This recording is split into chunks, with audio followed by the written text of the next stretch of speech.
Bismillah ar-Rahman ar-Rahim. Assalamu alaikum wa rahmatullahi wa barakatuh. Distinguished participant, I would like to welcome you all to this forum on behalf of the Ministry of Energy and Infrastructure and Transport Regulatory Sector, Department of Maritime Transport Affairs, the Maritime Administration of United Arab Emirates. Also, I would like to welcome and thanks Fichte co-legal firm for their efforts in cooperation to organize this virtual session, the second webinar in United Arab Emirates Federal Maritime Administration webinar series. It's about the implementation and enforcement of two important IMO instruments, which is the Bunker Convention 2001 and the Limitation of Liability Maritime Claim Protocol 1996. The United Arab Federal Maritime Authority, represented by the Ministry of Energy and Infrastructure, is doing its utmost efforts to enhance cooperation among all stakeholders in maritime industry to furnish the best legal and technical frameworks to provide shipping and trade with the opportunity to create dialogue with key decision makers representing legal and technical maritime partners in United Arab maritime industry.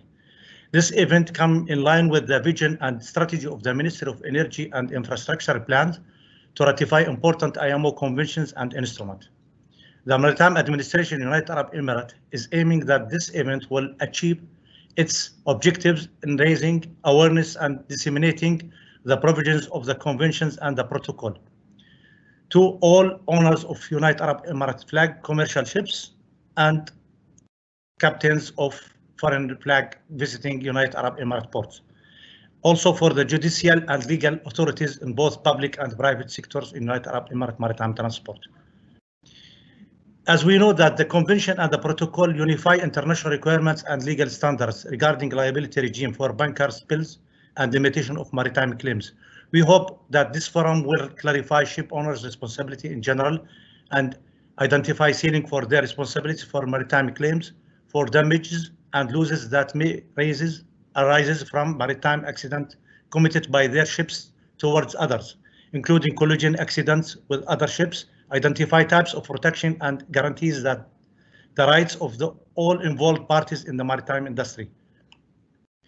We are looking that this forum will highlight the main challenges as well as key opportunities to enhance confidence in United Arab Emirates maritime industry and strengthen the tools to promote investment in maritime transport and encourage ship owners to own commercial ships and increase United Arab Emirates national fleet to enhance trade and increase the tools of economic security in cargo and commodity flow to and from United Arab Emirates.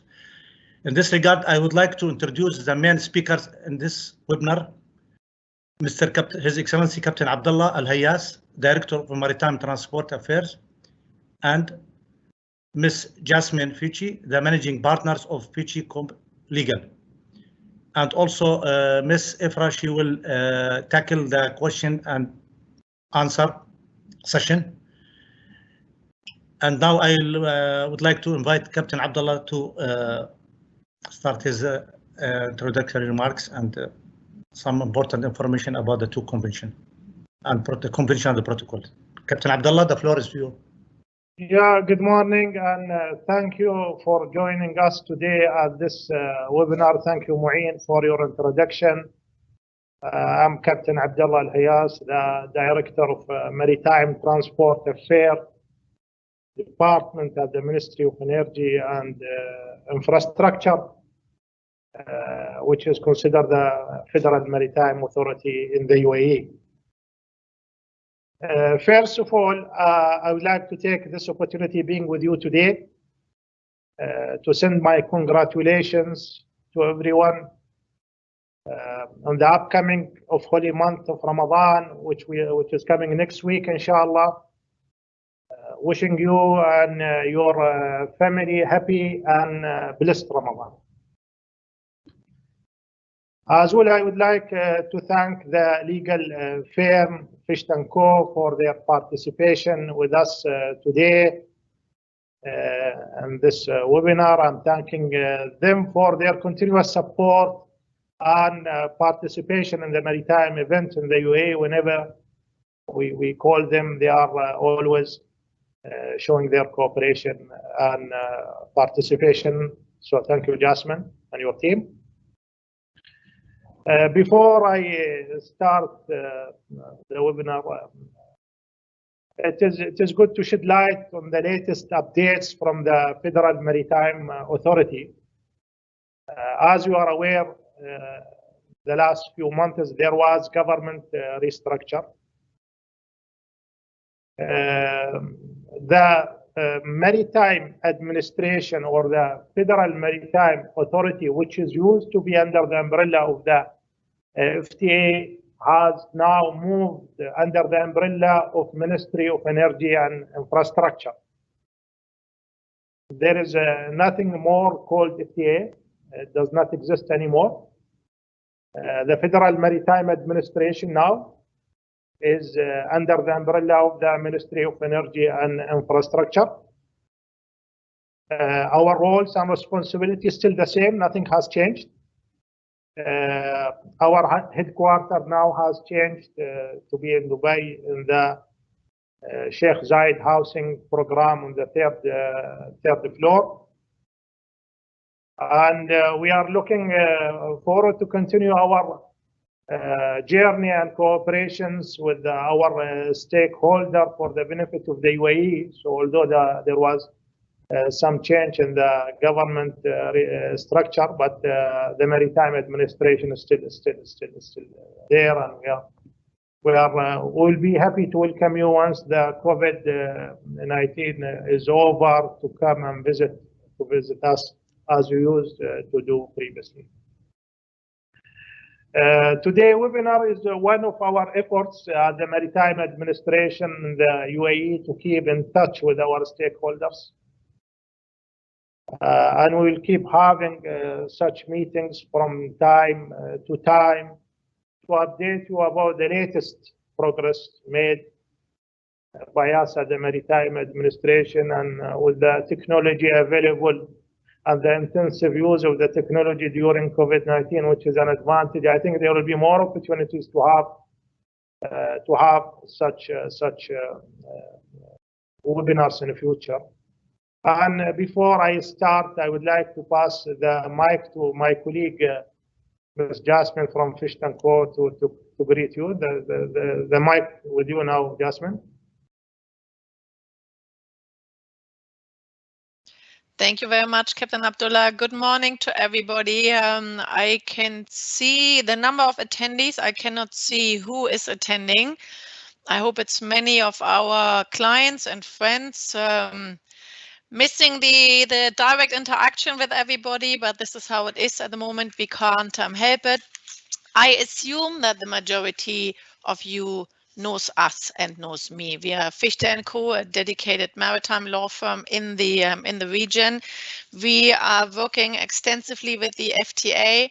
I have to learn, and I will need a few weeks to say FMA, Captain Abdullah. It will take some time to get it out. Now the Federal Maritime Authority.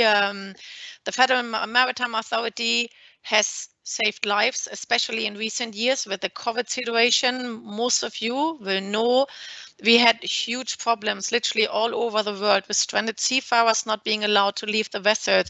Even if the FMA is going out of the way to make it possible for the seafarers to disembark, they do not want, because they haven't been paid. So on that point, I have to say a big thank you to Captain Abdullah and his amazing team to really try their best to help seafarers, help us, and literally saving lives in a number of cases. So as you see, I'm very dedicated on the maritime side, mainly marine insurance. I think why the FMA has asked us to join today on this joint webinar. I used to work in Hamburg, you can guess it from my German accent, and in London. I'm dual qualified, and in both countries I've worked in law firms who were instructed by the respective government, so either the German government or the English government, assisting mainly in wreck removal cases. And that kind, we were on the receiving end of establishing limitation funds. So I think I might be the only lawyer, one of the very few lawyers in this area who has a 25 years back experience with the limitation funds and the LLMC and how it works. I think so much to me. Anybody who has any more questions, just contact me directly. You will find, if you don't find my email address in this presentation, you will find me easily in the internet. I pass back to Captain Abdullah.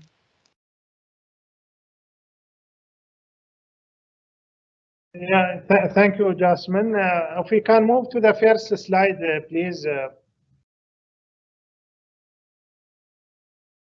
Mu'in, you would like to shed light on the convention ratified by the United Arab Emirates before we start talking about the two new conventions? Yes, Captain Abdullah. Actually, for the till this moment, we have the United Arab Emirates ratified 32 convention and protocol coming from IMO as an international instrument to regulate all activities in maritime industry worldwide.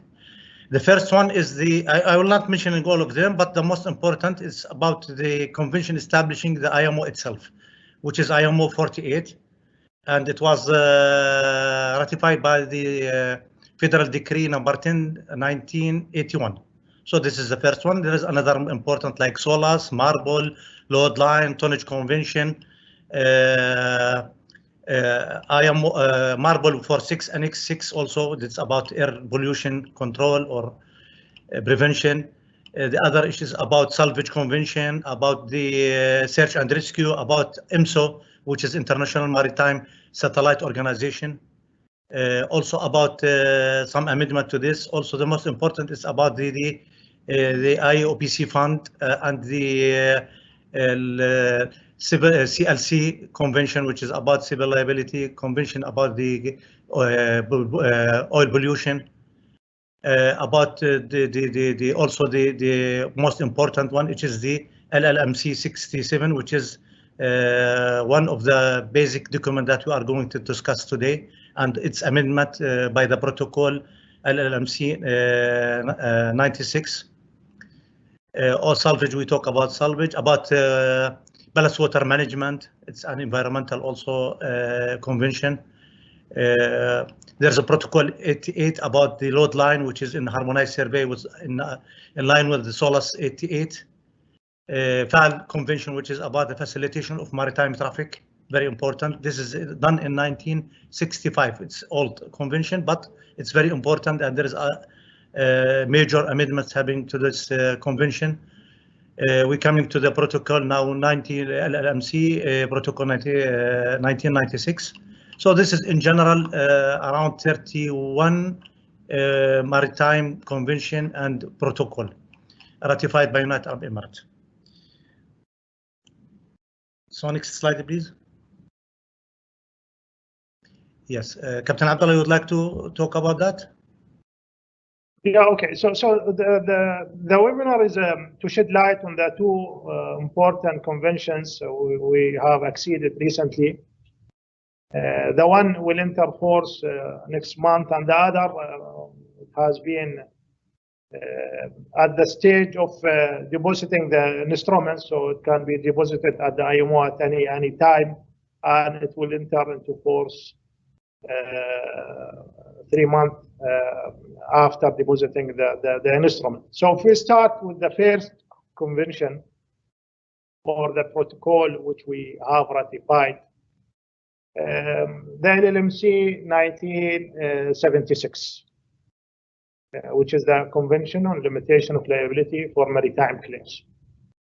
The UAE has ratified the LLMC 1976 or 1997. Recently, as you heard in the news, the UAE has deposited the instrument of accession of Protocol 1996 to the convention. So the protocol will enter into force in the UAE next month on 23rd of May. The 1996 protocol will enter into force in the UAE. And before we start explaining the amendment made on the 1996 protocol and how it differs from the LLMC 1976, I think it is important, first of all, to explain what's the meaning of limited liability. in the maritime industry and why it is there in the first place. Because we received a lot of questions regarding people, they are aware about MARPOL, about SOLAS, but when it's coming to the LLMC, there was a lot of question raised. What is limited liability and what's the need for it? The limited liability concept is a very old concept. Some claim it can be traced back to the Roman or Middle Age. But the concept clearly has spread on the 16th to 17th century in the European maritime nations. So it is not a new concept. The limited liability in the maritime industry is not a new concept. So long time ago, before the creation of the airplanes or the development of the road trucks as we can see them now, shipping was established as the only or the main means of international trade. The sea, as you know, is a power enemy in the past for ships. Claims lives, claim ships, claim cargoes. The reason for that, that in the past they don't have modern weather forecast or navigation tools. So the ships were under the mercy of the weather condition. In addition, they were under the risk of collision or even pirate attacks. So the concern was that the carrier or the ship owner would be liable for any losses which were suffered by the cargo under his care. So the issue here, as in many cases, that the cargo carried on board had a much higher value than the vessel itself. The cargo is value is more higher than the ship. So the owner whose only capital was the vessel itself did not have enough asset. Did not have enough asset to satisfy all the claims which will arise after he lost his ships. For example, there will be a lot of claims against him when both ships and cargo lost at sea. So this unlimited liability could have also led to his bankruptcy at the end. So the question which was raised at that time, the old times, was raised quickly. Would the ship owner have to go down with the ship in such accidents or claims? So if you lost the ship, that's it. The ship owner should announce his bankruptcy and exit the industry. As you can see, that will disencourage people from entering this field of doing maritime businesses. So to meet the potential implication of such disaster of losing the ship or the cargo, the maritime community adopted a system of distribution of losses. So we have the concept of general average, for example, in the maritime industry. We have the marine insurance, and we have the limited liability concept. So in this concept, in the maritime limited liability, the purpose is to encourage the ship owners to continue with their business and to develop shipping in general. Hence, the ship owner is entitled to limit his liability for maritime claims up to the maximum sum, regardless of the actual amount claimed. So the ship owners and certain other connected with the operation of the ship, the operator or the charter, can enjoy the privilege of limiting their liability. And hence, because the liability is limited and known, the ship owner can deposit with the appropriate court, for example, the full amount he may be liable for. And therefore, he is free of further liability or legal actions such as the rest of his ships. And therefore, he is free. He can operate his ship, and he can continue trading, leaving the claimants and the courts managing the limitation fund to arrange for the distribution of the claim. So this is briefly is the concept of the limited liability. If we go to the next slide,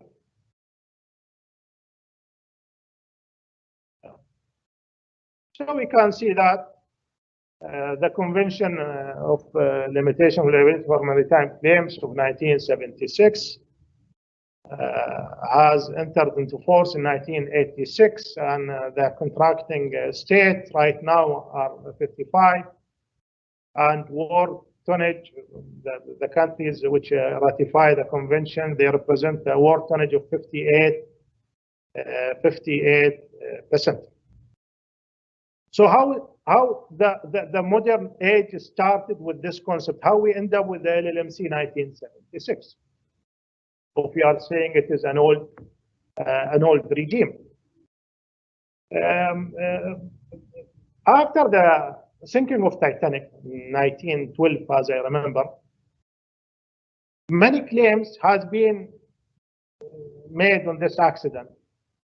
So there was a claims of losing life, personal injury, as well as claim for loss of property. Cases has been brought into courts in UK, in Norway, in United States. So the cases had led to many different judgments. Every court is looking to their jurisdiction, and they came up with different judgments, different from each other. And it was up to their jurisdiction. So the Titanic was, we can call it a wake-up call to the international maritime community on the importance of having a harmonized international law on maritime, on the limited liability for the maritime industry. So we end up after the Titanic having the 1924 Convention on Maritime Limited Liability. 1924 Convention didn't get that much support, so there was another attempt in 1957 Convention to set a new limit for liability. So they started in 1957. However, shortly as we entered the 1960 and there was the boom in the industry, in the maritime industry, they discovered that the inflation has increased, the ship size has increased as well. So they end up on revising the 1957 Convention to tackle the issues of increase of ship size and the issue of the inflation. So we end up with the 1976 Convention, which came into force, as we mentioned, as it is showing now in the presentation, 1986. After a while, it has been found the limit of liability prescribed in the LLMC 1976 again has been eroded by the inflation, and we are no longer adequate to satisfy possible claims. So to address this issue, the protocol of 1996 has been adopted. And this is what we have exceeded right now. If we go to the next page on the presentation. So what is the new or the main amendment on the 1996 protocol to the convention?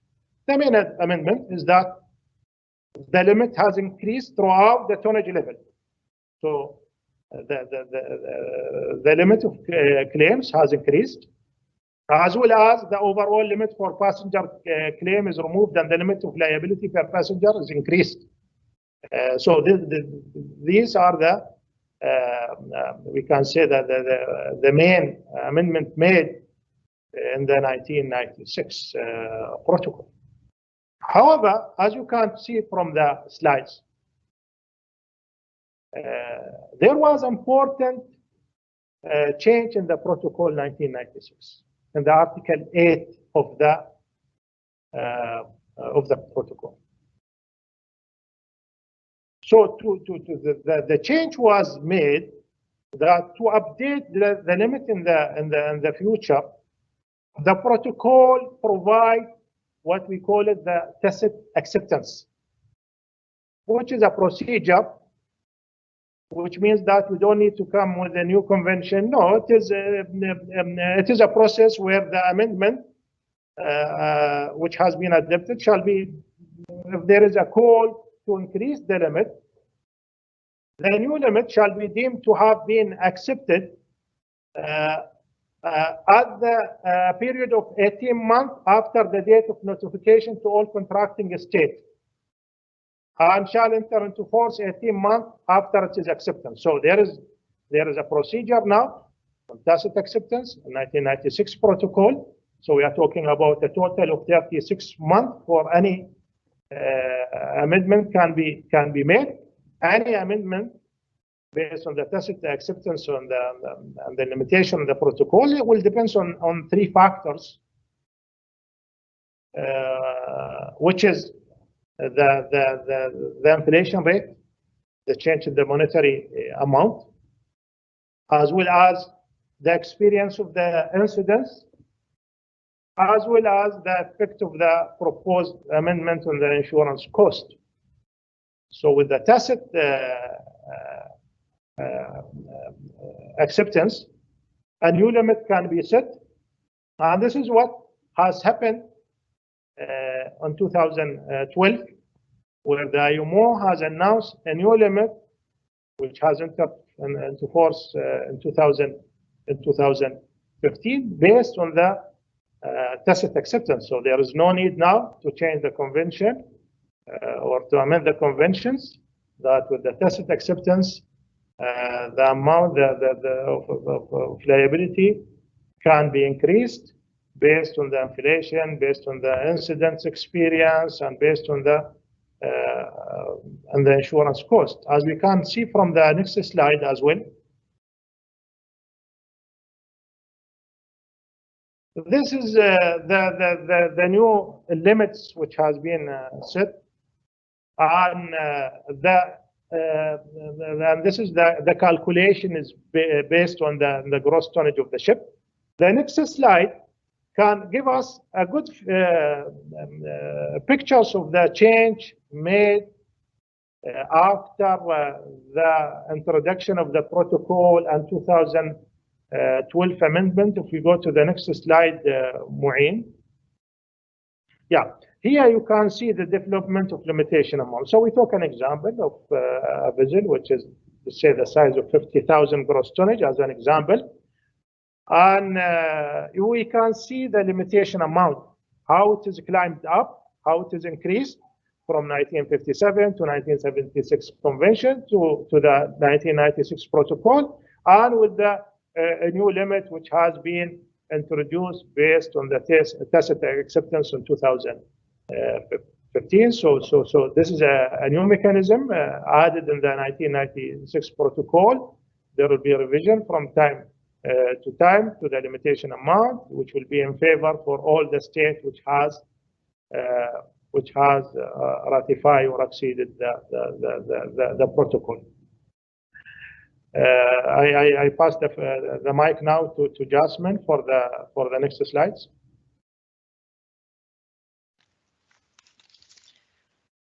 Thank you very much, Captain Abdullah. Thank you for the detailed explanation. I wanted to say to our audience that this is not a training sessions on the LLMC or any other convention, but rather an update on what is going on behind the scenes. But now, thank you so much, Captain Abdullah, for detailed explanation how it works. So as the captain was already saying, I'm very excited as well that we have ratified the LLMC 1996 convention, that we are going to ratify the Bunker Convention, hopefully the Nairobi Convention, that's the wreck removal convention, and the HNS Convention, hazardous and noxious substances, will follow. for any non-lawyer now in the attendee room, you will be slightly confused with all these keywords. What do all of them have in common? They have been drafted and approved and agreed by the IMO, and they are composing a strict liability and compensation regime. So literally, it is a kind of a quid pro quo. You, ship owner, you will be held strictly liable. We do not need to take you to court. We do not have an unclear outcome. We do need to take you to court, but we do not need to have a very unclear outcome, a very long delayed procedures. We have a strict liability independent of your fault. In return, as the quid pro quo, you are allowed to limit your liability, as Captain Abdullah explained, very detailed. What I find extremely important in the LLMC convention, you as a claimant, you can direct your claim directly against the insurance company. What is hugely important, especially maybe in our part of the world where the ship owner tends to disappear. The ship owner is gone, he's somewhere, we don't know where he is. It turns out to be some SPV company somewhere in the Bahamas. Nobody's clear who's actually behind it. So even if we eventually obtain a successful judgment, the enforcement is something very different. So having the right to go directly against the insurer will bring a lot of clarity. Now, what you see on the slide in front of you, I would like to speak about the practical aspect. As you all now know me, for me, it's okay. It's a great step forward. We have ratified the LLMC protocol, and now what? How will it work? How does it make a difference in you and my life? Just to come again, any vessel above 300 tons, for any of these vessels, any claims against these vessels or the respective cargo on the vessel, you can limit your claim. If you have a claim for loss or life of imminent injury, damage to property, salvage and wreck removal, both for ship and for the cargo, what can be very dramatic if we have containers floating around in waterways causing a dangerous hazard or consequential loss. Now, the interesting part is how do you actually do that in the real world and in the UAE? So at the moment, we say the LLMC is clearly stating you do not need to establish a limitation fund. You see the first point, approach towards the constitution of limitation funds. You as a defendant, you as ship owner, you can limit your liability, but by providing the funds, by providing the amount to court. In certain jurisdictions. In other jurisdictions, you have to establish a fund. How do we establish the fund? This is not a detailed lecture. This is just a bit of an idea how it will be going. What the LLMC protocol made very clear, this is a general liability regime. How the national laws will enforce it, it's something very different. And it's given, the right is given to the national laws to enforce on certain points, to opt in, to opt out, so to literally make the liability convention a part of your national law. With regards to the LLMC, countries have adopted very different systems. Some countries allow for the limitation without establishing a fund. Others make it a requirement. Certain countries allow the person liable to establish the fund immediately without the claimant being able to argue that he or she can or cannot do so. In other countries, the approval of the court is required prior to the establishment of the fund. How are we doing it in the UAE? I don't know. Honestly, I don't know yet because it's not clear yet. We need to have a local law to be clear around how we want to do it. What should also be regulated is the priority of claims. Personally, I would prefer, obviously, loss or life should always be first and is separated under the convention. And when it comes to damage of cargo, I personally would prefer if ports get a priority of their claims. If Captain Tama is listening in right now, he will be very happy to hear that. I'm sure of that. Now, could we, Hani, could you do me a favor and move to the next slide? So the current, now comes the interesting part. The current practical approach Towards the LLMC, there's literally none. I'm sorry, but I have to say that. We have ratified the existing convention, as Captain Abdullah explained. The ratification now, it's not new. It's just a protocol of the higher limits. We have ratified the existing convention. However, as we haven't got a national law to detail the procedures, how to establish, and more important for me, even how to administer the fund. At the moment, it works different in every court. As you know, we have 7 different emirates. We have different Supreme Courts. At the moment, it is dependent on the judge. The judge might apply Sharia law, definitely when he's regulating compensation for death or injury. You can see 138 of the UAE Maritime law. When it comes to limiting your claim, again, the UAE Maritime law has a provision in Article 141. However, the maritime law has also a number, I think it's Article 8, where it clearly says international treaties supersede the maritime law. So the LLMC should find applications. We have an interesting case, but it's ongoing. It's not final yet, where the Supreme Court has looked into applying the LLMC convention and has moved the current case back to the predecessing court to decide.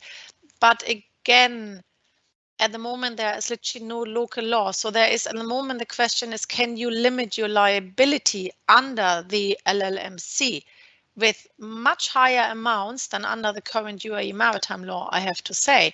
The other question will be, can you establish a fund?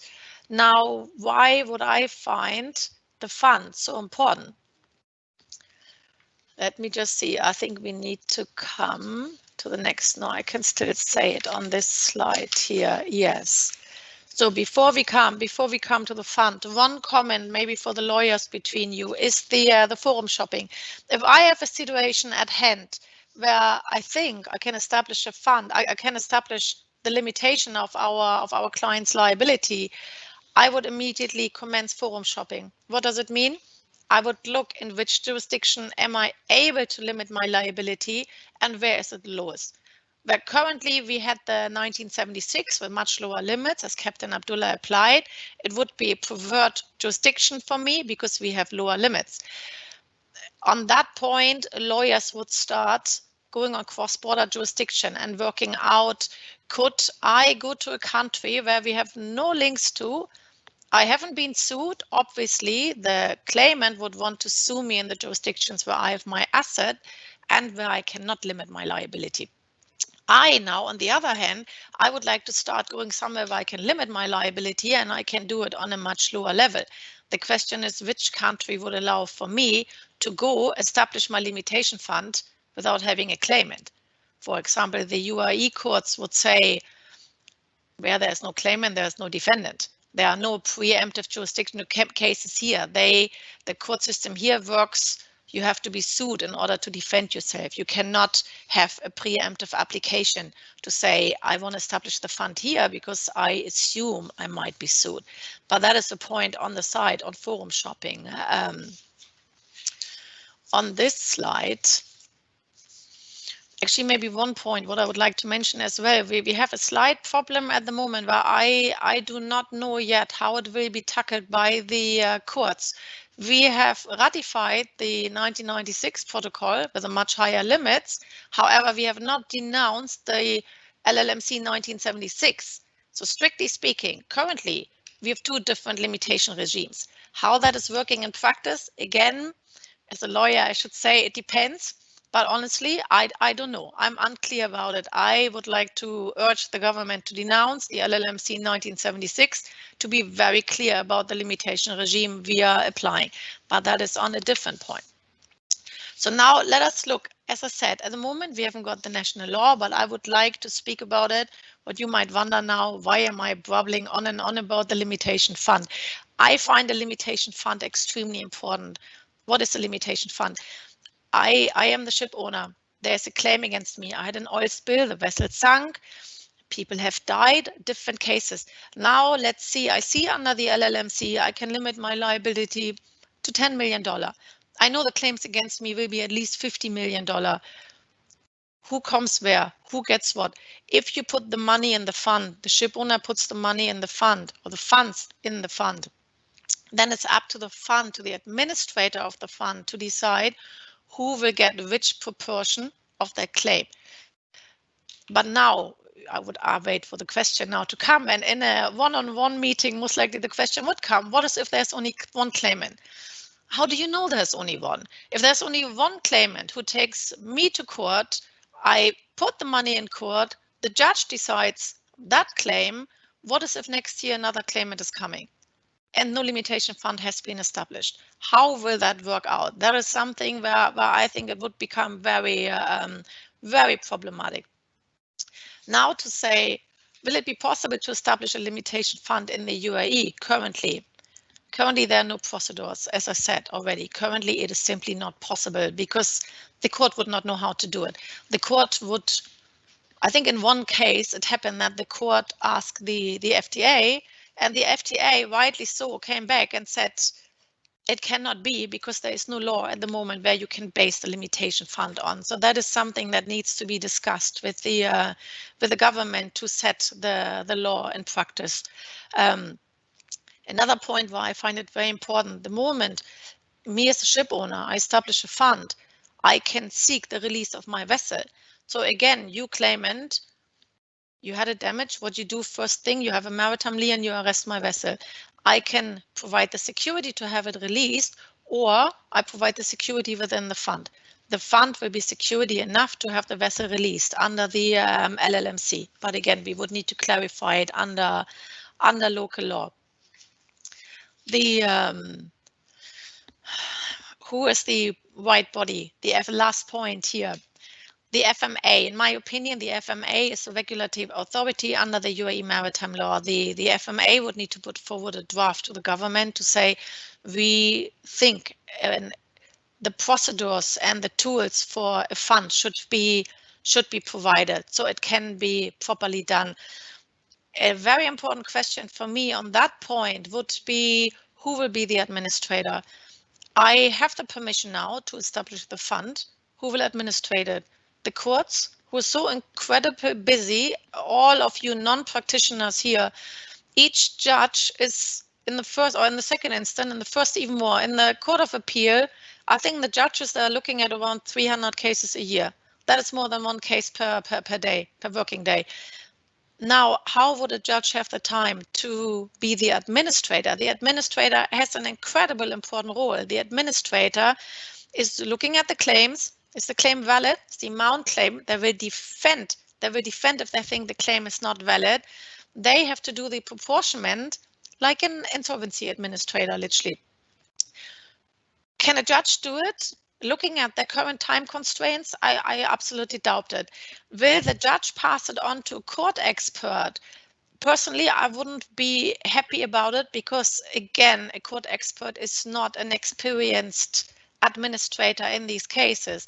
Would the government say we will pass it on to insolvency administrators or to lawyers?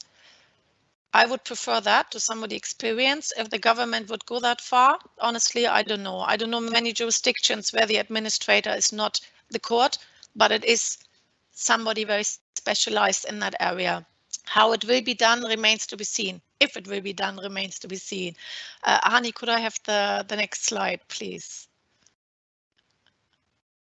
Now it comes to the most important question for many of you sitting there. What makes a whole thing tick? Money. So again, I want to constitute a limitation fund. How can I do it? Only ever by providing the amount. Now, what is the LLMC is saying? You provide it either by the cash or by an acceptable guarantee. Interestingly enough, the guarantee has to be acceptable in our jurisdiction. So we are looking for, of course, what is currently acceptable in our jurisdiction. The court likes cash, I have to say. The court prefers cash. The court prefers cash or a manager check. What is as good as cash? A regular check, I would say no. I doubt it very much. I think the court would insist on a manager check, but I'm happy if somebody's proving me wrong. Now the interesting question. I mean, now every ship owner listening in here should sit there and say, oh, the last thing you want to have in the current situation is having such a hink into your cash flow, having to put this whole money into court and you don't know for how long. So it would be much better, of course, you're all waiting for me to say it, is the letter of undertaking from a club. But let's go one back to point number 3, a bank guarantee. A bank guarantee, for me, it's much cheaper. I can negotiate with my bank. I save my cash flow. What in the current COVID crisis is absolutely fundamental. Now, again, a bank guarantee by the local ship owner buys here with a local bank here. I do see that. I do think the courts would allow it. But now, of course, you ship owner, again, I was waiting for, in my mind, I see certain ship owners raising their hand, say, hello, hello, hello. Why would I need to provide the bank guarantee? I want my club to provide the bank guarantee. It took me long and hard to negotiate with them to actually do it. And certain clubs are willing to do so. Will the court accept a bank guarantee from a club? I doubt that. No. No, even more. I don't doubt that. I think no. Why? The club has definitely a much higher security than any local ship owner here, or most of the local ship owners. But the club hasn't got a bank, a local bank here. The club has a bank in their country. That would be most likely in England. However, if the club is now saying, I provide a bank guarantee by my club correspondent who's based here in the UAE with a local bank, that is something else. Again, on that point, I would assume it is acceptable enough, and I would assume that will work out. The most interesting question for us lawyers now, of course, number 4, will a letter of undertaking be accepted? Letter of undertaking, I assume all of you know what it is. It's for us the fastest instrument. We have a collision instead of arresting both vessels, instead of having this case heard for years.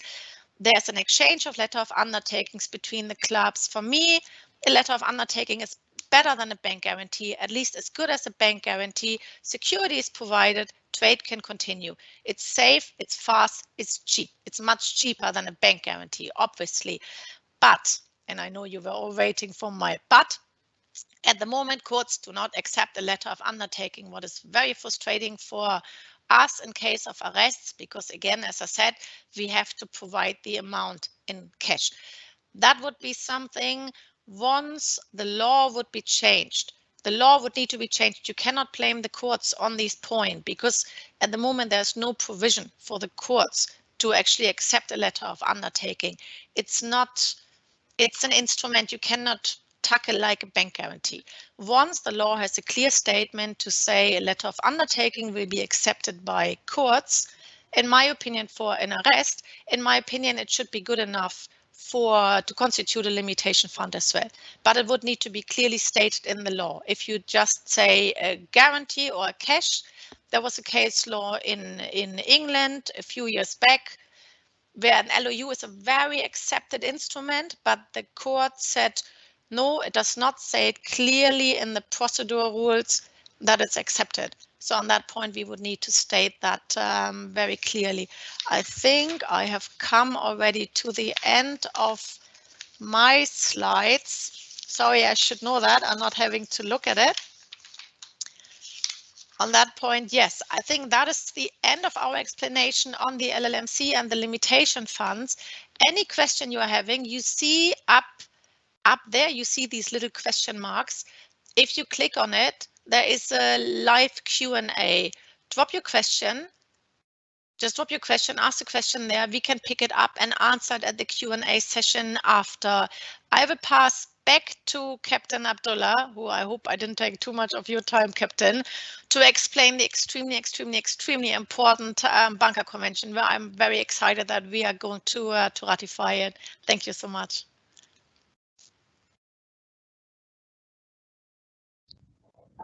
Thank you, Jasmin. And yeah, the point you raised, in fact, it is under discussions here about denouncing the LLMC 1976.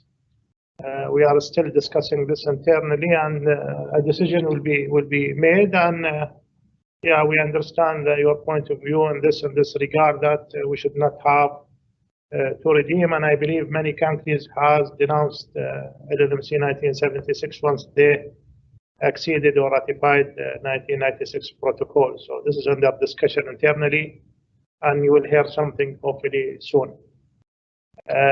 Now we move to another important convention which has been acceded by the UAE recently.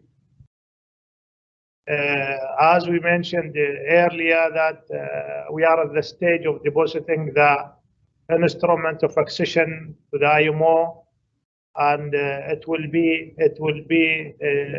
entering into force 3 months after depositing the instrument.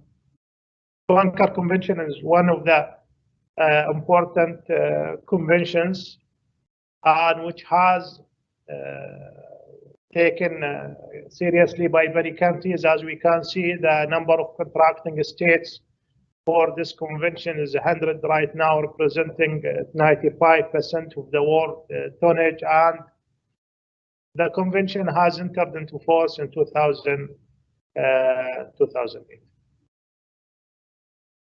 The convention was adopted to ensure that adequate, prompt, and effective compensation is available to person who suffer damage caused by the spill of oil when carried as a fuel, as bunker. Next slide. Yeah.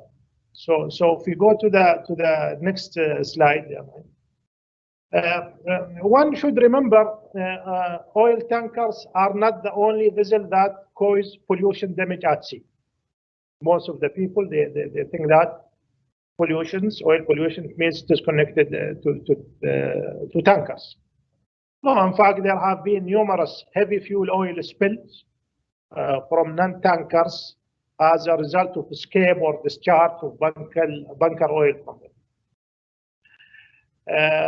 Nevertheless, although there was numerous cases of bunker escape and spill, there was a legislation gap in dealing with such spills from the bunker. So while the pollution from tankers has been governed by the CLC 1969 and then by the Protocol of 1992, CLC 1992, there was a legal gap related to oil pollution from ships other than tankers coming from bunker fuel. So the Bunker Convention has filled this gap. In the pollution legislation, so that any substance which may escape from the ship now are covered by the liability and compensation regime under the Bunker Convention. If you will read the Bunker Convention, you will notice that there are 3 main features which is similar to the CLC and the fund conventions.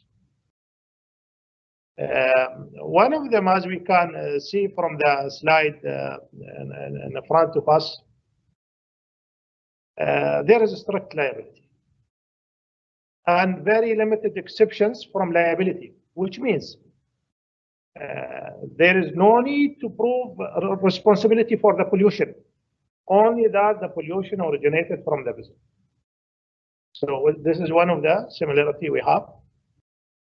Secondly, there is a compulsory requirement for insurance. Any vessel which is over 1,000 gross tonnage must have an insurance coverage for the bunker pollution. And hence, if there is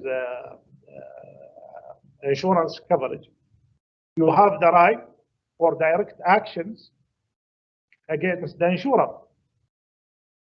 for claims from third party for cleanup expense and other losses. And the third similarity, we have the limitation of liability. So we have the 3 components which has similarity with the CLC and the fund convention. As will be noticed from the convention, they used a broad definition when it comes to the definition of owner. So they include the registered owner, bareboat charter, and manager, which is different than which is different than the CLC. For the limitation liability on the bunker convention, it will be noticed as well that the bunker convention is heavily dependent on the LLMC 1976 and 1996. And this is where we can see the connection between the two conventions. And when we acceded the 1996, it was normally to ratify the convention because they are connected. They are connected when it is coming to the limitation of liability, as we mentioned that the bunker convention is heavily dependent on the LLMC convention. So in the bunker convention, I believe it is in Article 6 of the convention, the owner of the vessel is entitled to limit his liability in accordance with the convention of limitation limitation of liability for maritime claims. The bunker oil, as defined in the bunker convention, is any hydrocarbon mineral oil. So it is include lubricant oil by bunker oil. So any oil used or intended to be used for the operation or propulsion of the ship, and any residuals of such oil is considered as bunker oil. It is unlike the definition of the oil in the CLC, which is restricted the definition of the oil to be the persistent oil. So in the bunker, it is not limited to the persistent oil and may include lighter fuels such as marine diesel and lubricant oils. If we go to the next slide.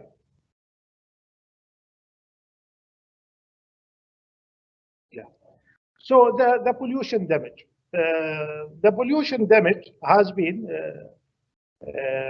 defined in the convention as any loss or damage caused outside the ship by the contamination of the bunker or by the fuel from the ship.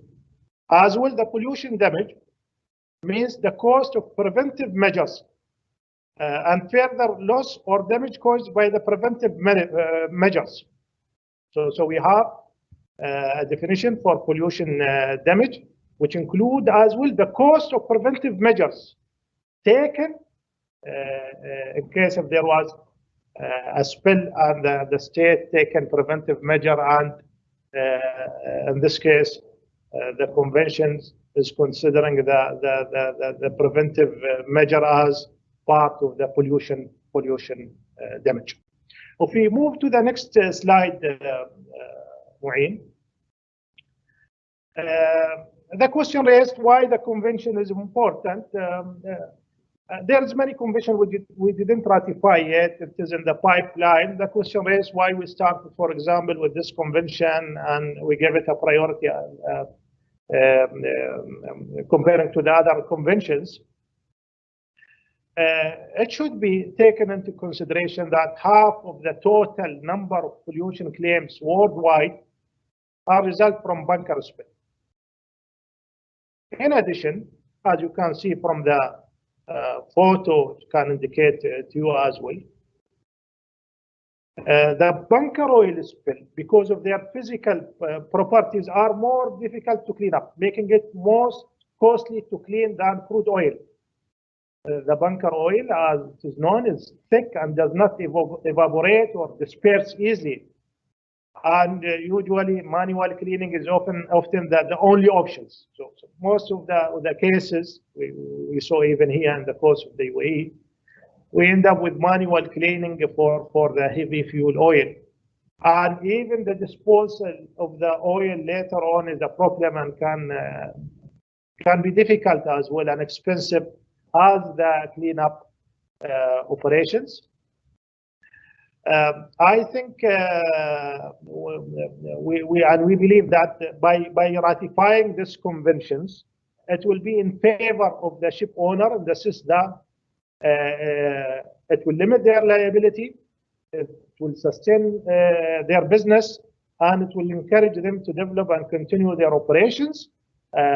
For us, as a benefit, as a maritime administrations, It will enhance the confidence in the UAE maritime sector. It will fulfill our international maritime requirements and standard, and it will furnish the legal framework for compensation. So we have covered the oil tankers. Now we have a regime to cover as well the pollution coming from other pollutions from ships other than tankers. If we go to the next slides, Mu'in.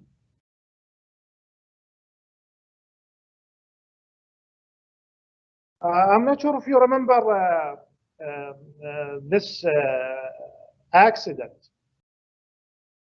This is Wakasho, the bulk carrier which ran aground last year.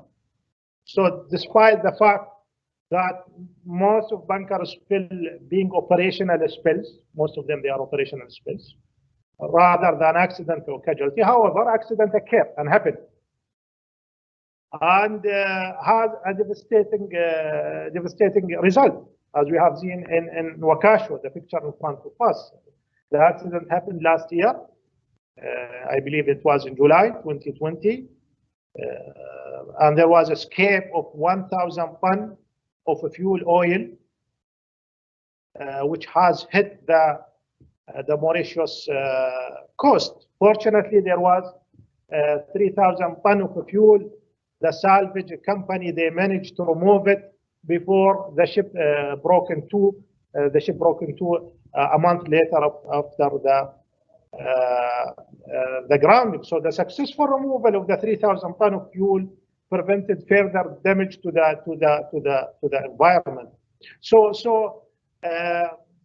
this one was the major accident of oil pollution caused by ballast bulk carrier Wakasho last year, and the pollution has severe damage to the environment of the Mauritius territorial water and coast. If we go to the next slide, Mu'in.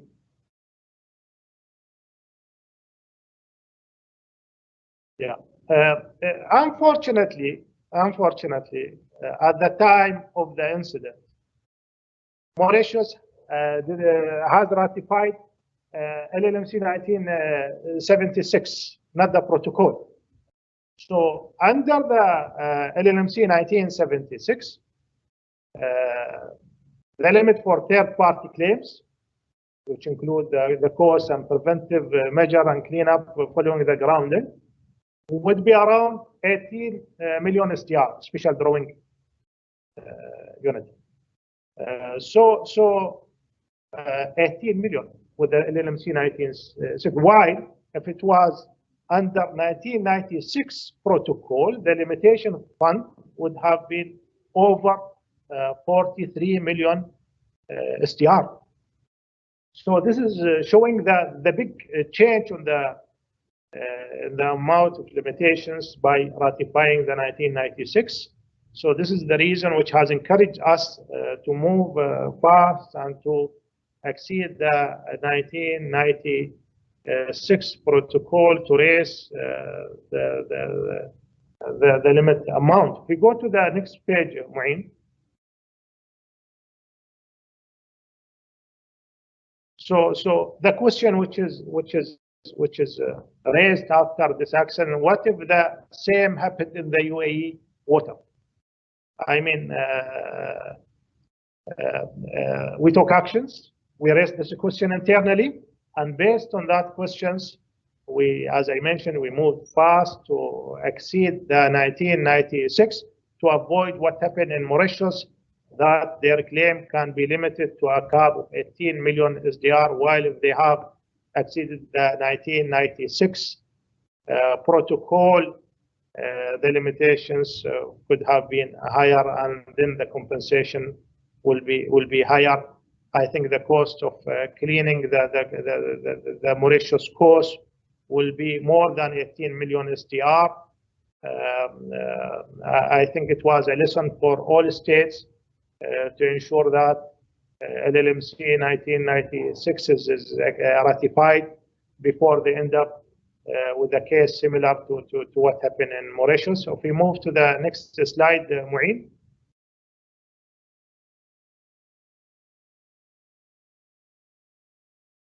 So I leave this one to Jasmin.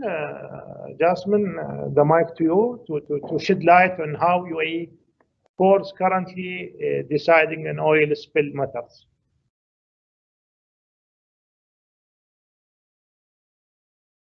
Thank you very much, Captain. And again, thank you for the presentation, for the explanation. I hope the attendees are still very interested. I don't see much on the conversation. I try to keep following what is happening there. Anyway, just the last point. I know you all want to go back to your desks. How do we deal currently with the situation? We have an environmental law, and currently the UAE courts will apply this federal law. What I have put up there on the slide on the bunker oil spill, we have this environmental law on an oil pollution. Again, I think the courts would actually apply the CLC in addition to the environmental law. So as I said, for us, now you might understand why I'm so excited, because in the current situation, we had hardly any proper system to deal with a bunker oil spill. Any of you who has ever seen it, or the Wakashiu was the best example now how dreadful it can be. We as a country, we live from tourism, we live from our beaches, we live from an environment is very important for us. Now just picture again after COVID, our hotels have just recovered and something like this would happen. That would be literally the end to our tourism and a very important income for the country. So on that point, to say we have a proper protection in place, companies, anybody else could go out of their way to help because they know they will be reimbursed. I think that is the main important message.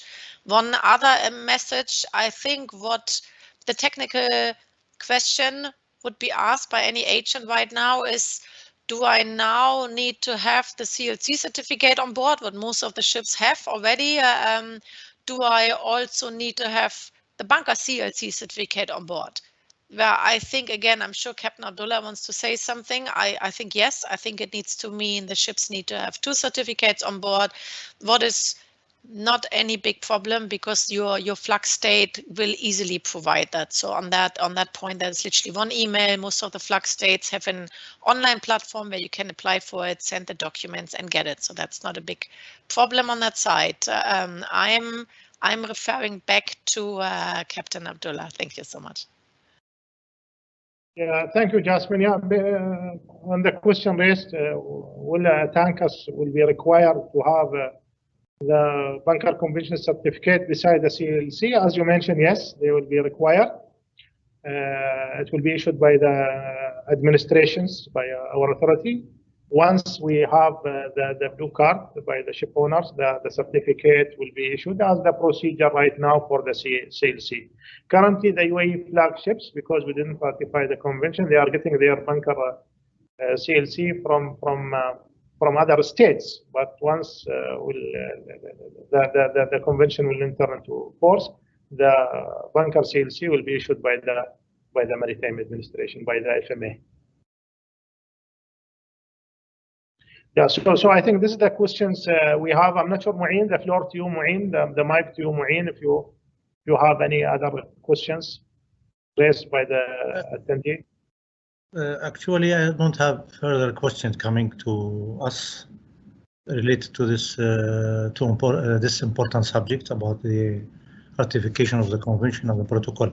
However, if there is no other further question, I would like to move to the last part of our webinar, which is the upcoming ratification for United Arab Emirates.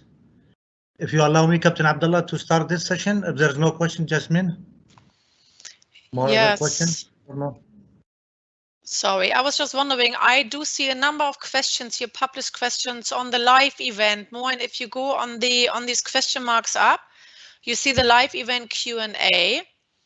I think all attendees can see them. One good question: can national law increase or decrease the limits of liability? Again, a lawyer would like to say it depends. Yes, it can be done. We can, yes, in brackets, in limits, it can be done. We can definitely say we can increase something that is close to my heart. It is possible under the convention to opt out of these limits for wreck removal, for salvage and wreck removal. And I would strongly, strongly, strongly urge the government to look into that, because any experience with wreck removal costs, they're exceeding these limitations. Again, who has been here from the beginning, I used to work in law firms in England and Hamburg where we represented the respective governments.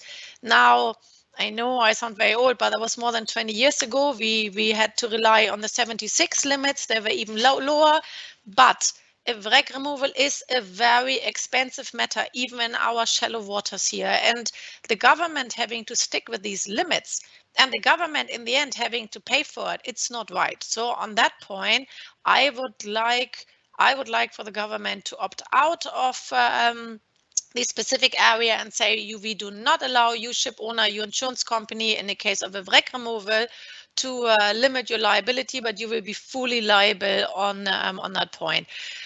What we can do for smaller vessels below 300 GT, we can add this to the convention. We can literally say we have quite a large fleet here of smaller vessels. We would like to want them included. That can be done as well. I see another question here: was any limitation fund established in the UAE? Dear listener, I dealt with that already. No, because at the moment it's simply not possible. We haven't got the procedure law. I wonder if I'm seeing other questions here. I'm just trying to get to them. Sheet. If you allow me, there is one question I think remaining in our loop here.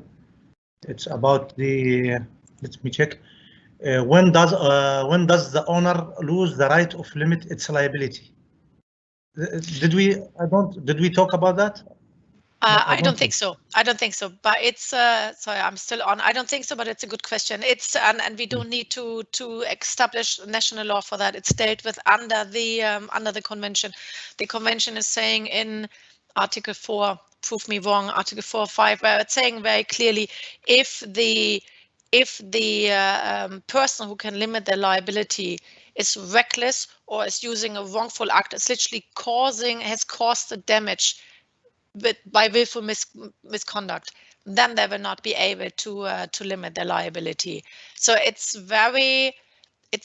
not easy. It's a strict liability system. It's strict limitation liability system. So it's not so easy for a claimant to say, you ship owner, you are not allowed to limit your liability. You should be fully liable. You would need to prove, you claimant would need to prove the willful misconduct. I think that's it from my side here. I'm just looking at the questions. The other questions I see here, I think we dealt with them. Jasmin, if you allow me, what about some issue about unseaworthiness of the vessel? If the ship owner will know, or his managing company know about the condition of unseaworthy of the vessel, and he hide this nature of this type of vessels, or about the truth about his unseaworthy, will we also lose the right of to limit his? I think it's a very good question, because there's another problem. If a vessel is unseaworthy, you would lose insurance cover. So again, you would lose insurance cover. The blue card would cease. Me as a claimant, if I'm the claimant on this point, I would have a claim against the insurance company, but I wouldn't anymore, because the insurance company would pull out and say this vessel is unseaworthy. You do not deserve to have cover, would be pulled literally. And for me, that would be willful.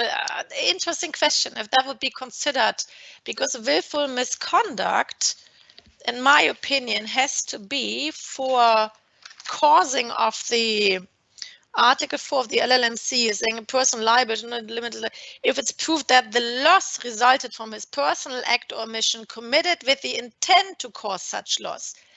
If you have an unseaworthy vessel and you're just hiding it, doesn't mean you have the intent to cause the loss that happened or does. I think that would be up to the courts to decide if it falls under. I think if you have an unseaworthy vessel and you know it, you're not turning a blind eye, you are knowing, that constitutes willful misconduct for me. That constitutes. So I would, on that time, I would argue you're not allowed to limit your liability. Back to you, Moin, on this point. Okay, thank you, Jasmin. Thank you. I don't know if we have further questions coming from the audience or the attendees. Do you think that the establishment of national laboratory is needed? There's a question here. Do you think that that establishment of national laboratory is needed to prove the? What is it? I lost the. Again. There's Q&A again here.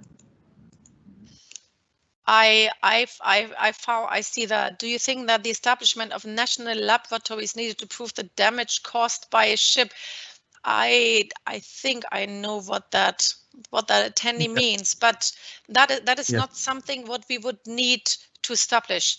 We have that very much. We had oil spills and bunker fuel spills since I'm here, I think since the beginning of shipping. So on that point, we have fantastic laboratories, we have fantastic surveyors. This is, it can be found out literally immediately, the quality. And again, the damage caused by a ship, there we're coming back to the administrator. The administrator would have, of course, surveyor experts on site. And on that point, this is like any other collision where we have survey reports who establish the quantum. In any case, you always have two levels. You have the liability and the quantum. First one, you want to know, are you liable or not? Next step is, what is the amount you're liable? On that, we are relying on surveyors, and the surveyors in our country are great. So there is nothing what we don't have, what we would need to establish. Okay, if you allow me, Captain Abdullah, just for the explanation, you know, usually the pollution coming from cargo of the ships, which is from tanker, it's easy to prove because usually it's a huge quantity and it's clear for many surveillance or control systems, including satellite image, it's easy to prove. But from bunker, sometimes if it's a small amount, here we need a laboratory, of course. Also, we need the kind of investigation to do that. Also, to make about bunker delivery notes for the ships to compare it. There's a lot of steps of investigation goes to prove that this vessel caused this kind of pollution coming from bunker side. This is very important also because when it's considered unknown source of pollution, sometimes it will need more investigation. And within the Maritime Administration headed by Captain Abdullah, we have all resources and good investigators to do that in cooperation with some important entities or authorities where they have many resources. I can say Masdar, they have also satellite image they can provide. It's not an easy to escape from any kind of causing pollution coming from bunker. There's another question, Captain Abdullah and Jasmin. Do you think that the IMO should come up with a claim manual related to bunkers 2001 without interfering with the national court jurisdiction? I think it's a good question. Of course, IMO, Captain Abdullah, of course, IMO, they have a lot of resolutions coming, resolution mandatory status, explaining a lot of guidelines coming from IMO. Even we can talk every year coming for not only this convention, for many conventions. So they going, it's a living document. It's the issue a living document. A lot of circulars, a lot of guidelines to cover all gaps coming under any conventions and to remove any ambiguity about how we implement and enforce any IMO instrument. So this is what can I say about that. Captain Abdullah, maybe you have further. Well, I didn't see the question, Mu'in, but do you think that IMO should come up with a claim manual related to bunker 2001 without interfering with the national court jurisdiction? Well, the IMO has nothing to do with the jurisdiction of the state or the court of the state, yeah. So I mean, if there is any conventions will come from the IMO after being adopted, but the IMO has nothing to do with the jurisdiction of states itself. But as you mentioned, yeah, they are coming with circular and some recommendation from time to another, or if there is any requirements, it will be adapted within the MARPOL conventions related to the bunkering fuel.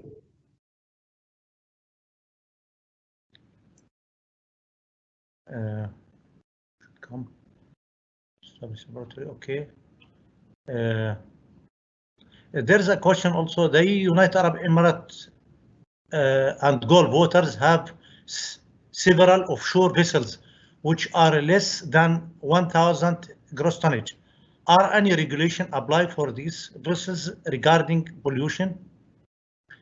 I think it's a broad question, but of course there is national ministerial decision about dealing with all kinds of oil pollution or kind of pollution, even from air pollution.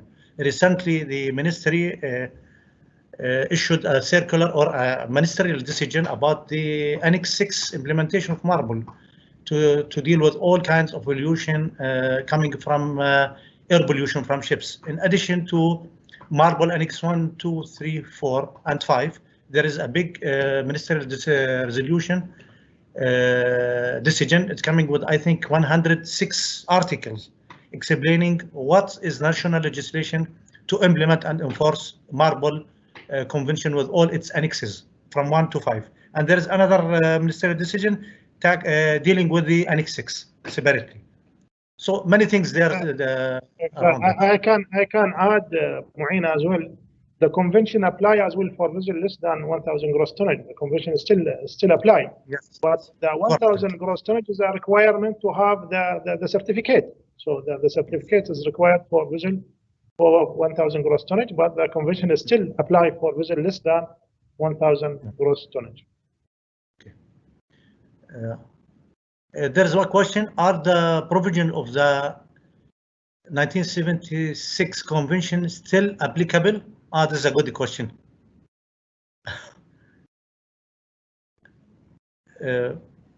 Captain Abdullah, I think we had a discussion about with the legal department about, are we going to denounce the convention, previous convention about CLC, or still we have to keep it as a piece of legislation still valid in conformity or in parallel with the new protocol?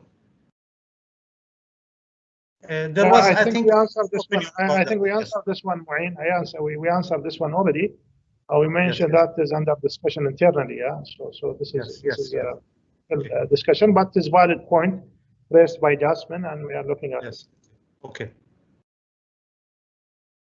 I think we tackled with all. Was any limitation and establishment? Okay. Can national law increase or decrease limits? Well, did we answer that? Can national law increase or decrease the limits of liability? Yes, Moina spoke about it already. Yes, okay, sorry. So I think we finished this because I just now can see the screen about all the questions. Sorry to come back to some answer the questions. I think no further questions coming. If you allow me, Captain Abdullah and Jasmin, to go to the next part of the webinar. It's about the new ratification. What's coming in our screen? Okay, Mu'in, we can, because I think we came to the end of the session, maybe you can shed light on the new convention on the pipelines. I don't think it is in the presentation, but you can shed light on our new plans or future plans for ratifying the conventions in 2021. Yes, Captain Abdullah. Actually, as I have said about the ministry effort and the Maritime Administration to do, it's currently doing its all efforts to complete the state's accession to a set of important international instruments related to marine environmental protection, safety of life, So there's a lot of conventions coming. I can see maybe 2 or 3 now in our radar, on our screen, to complete the provision of the regulatory and technical frameworks for the safety of navigation, removal of navigation obstacles in the course of ships, and to preserve the marine environment, to protect the marine environment. So the first one is the Nairobi International Conventions on Removal of Wreck, done in 2007 and adopted in Kenya, and this is why the name is Nairobi in 2007. This is the convention. It's provides a legal basis for all member states who will be joining or be party of this convention to remove or have removed shipwreck that may have the potential to affect adversely the safety of lives, goods, and property at sea, as well as the marine environment. This is in general the aim of the convention. The second one is the International Convention on the Control of Harmful Anti-Fouling System on Ships. The convention was adopted on 5th October 2001 and will prohibit the use of harmful organic compounds in anti-fouling paints. This related to the paints of the ships, and will establish a mechanism to prevent the potential future use of other harmful substances in anti-fouling system. The convention entered into force on 17 September 2008. So this is the second one. The third one, now this almost, we did all transaction at the Maritime Administration. It's about the OPRC, which is the International Convention on Oil Pollution, Preparedness, Response and Cooperation. It's called OPRC. This convention has been forwarded to the Ministry of Foreign Affairs to make clearance to start the other procedure to ratify this convention in general. And just maybe I can say a few words about that. It's about the parties to international conventions on oil pollution preparedness, response and cooperation, OPRC, are required to establish a measures for dealing with pollution incidents, either nationally or in cooperation with other countries. Or ships are required to carry on shipboard oil pollution emergency plan, and operates offshore units under the jurisdiction of a party are also required to have oil pollution emergency plans or similar arrangements, which must be coordinated with national system. So this is in general what's about the system, about the convention. Thank you, Maureen. Thank you. Appreciate it. Thank you. Okay. I think we came at the end of this session, so this webinar. I would like to thank Maureen for being the moderator. I would like to thank Jasmin and her team at Fishtank. As I said, the Fishtank, they are very supportive to the Federal Maritime Authorities events. So we are very thankful to Jasmin and your team. Thank you for organizing with our team this event. And thank you for the attendee. And I hope we'll come frequently with such webinars. So as we mentioned earlier, to keep the maritime sector and the stakeholder up to date with the latest progress and up to date with the latest news from the Federal Maritime Authority. Engineer Mu'in, if you want to end the session, the webinar. Thank you, Captain Abdullah. Just a small announcement that there is a link to do your registration for all distinguished participants in order to issue a tender certificate for each participant. So this is the last announcement. This will complete our meeting, Captain Abdullah, today and the webinar, and we would like to thank you, your speakers and all participants to this webinar. Thank you very much, and we hope we meet you in other valuable also webinar or forum. Thank you very much. Thank you very much. Thank you very much, FMA and attendees. Have a good day, and any queries, please send us emails. We can explain in more detail. Thank you so much, Captain. Thanks so much, Moin. This session is ended now. Thank you. Thank you.